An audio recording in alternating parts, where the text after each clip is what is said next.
ఇది ఎలా చేస్తే బాగుంటుంది, ఎవడనుకుంటున్నారా బ్రదర్ రోల్ అన్నాడు. అన్న అదే శ్రీహరి అనుకుంటున్నాను సార్ అన్న. శ్రీహరి మరి చేస్తాడరా ఇప్పుడు ఆల్రెడీ మా దగ్గర చాలా పెద్ద హిట్ అయిపోయిందంటే, లేదు సార్ నేను ఆల్రెడీ కలిసాను శ్రీహరి అని. ఆయన కూడా ఓకే చేశాడు.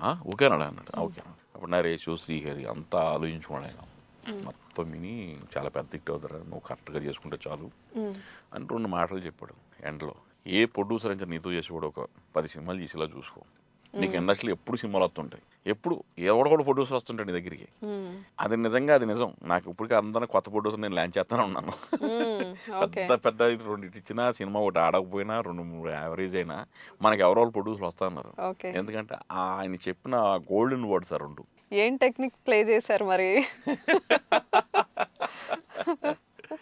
అయితే అహనా పెళ్ళంట అని టైటిల్ పెట్టారు. జనరల్గా అందరూ రీమేక్ డబ్బింగ్ మూవీలు వింటుంటాం, కానీ మీరు సినిమా టైటిల్ రీయూజ్ చేశారు. చుట్టాలబ్బాయి కానీ లేకపోతే అహనా పెళ్ళంట కానీ. ఎందుకు అదే యాప్ట్ అనిపించిందా, లేకపోతే సక్సెస్ఫుల్ సినిమాల టైటిల్తో సక్సెస్ ఫ్లో ఉంటుంది అనుకున్నారా? అంటే ఆ కథకి అసలు చాలా టైటిల్ పెడదాం అనుకున్నప్పుడు మేము మోస్ట్ ఎలిజిబుల్ బ్యాచిలర్ పెడదాం. అప్పట్లో అది పెడితే మళ్ళీ అర్థం అవుద్దో లేదో జనాలకైనా. ఓహ్, మీకు ఈ థాట్ అప్పుడే వచ్చిందా? మోస్ట్ ఎలిజిబుల్ బ్యాచిలర్ ఇది మన ప్రొడ్యూసర్ గారు ఉన్నారు అనిల్ శంకర్ గారు, ఆయన చెప్పాడు అన్నమాట ఈ టైటిల్ పెడదాం అన్నాడు. మోస్ట్ ఎలిజిబుల్ బ్యాచిలర్ పెడదాం అన్నాడు ఆయన.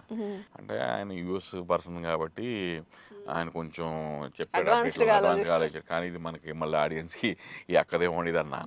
సరే అన్నప్పుడు అలా ఆలోచిస్తుంటే అహనా పెళ్ళంట అని పెడితే ఎలా ఉంటుందండి.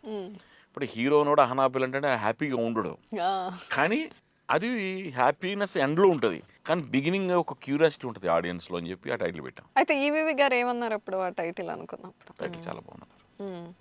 ఎండ్ సినిమా అంతా అయిపోయే టైంకి ఆయన అది మీకు లోటు ఉంటుందా ఎప్పటికీ? అంటే ఆయన దగ్గర అంత పని చేసి వాళ్ళ కొడుకునే లాంచ్ చేసి ఆ సినిమా అంత సక్సెస్ఫుల్ అయినప్పుడు అసలు ఎవరికైనా ఆ బాధ ఉంటుంది. ఏమనిపించింది? చాలా బాధ ఉంటుంది. అంటే ఆయన చెప్పినట్టుగా సినిమా 100 రోజులు ఆడింది.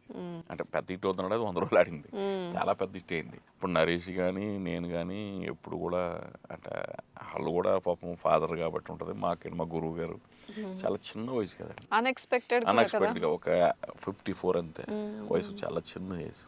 నాకు అది కొంచెం బాధ అనిపిస్తుంటుంది. ఏదైనా ఒక మంచికైనా చెడుకైనా మాకు ఇండస్ట్రీలో ఒక గాడ్ ఫాదర్ అంటే మా ఈవి గారే.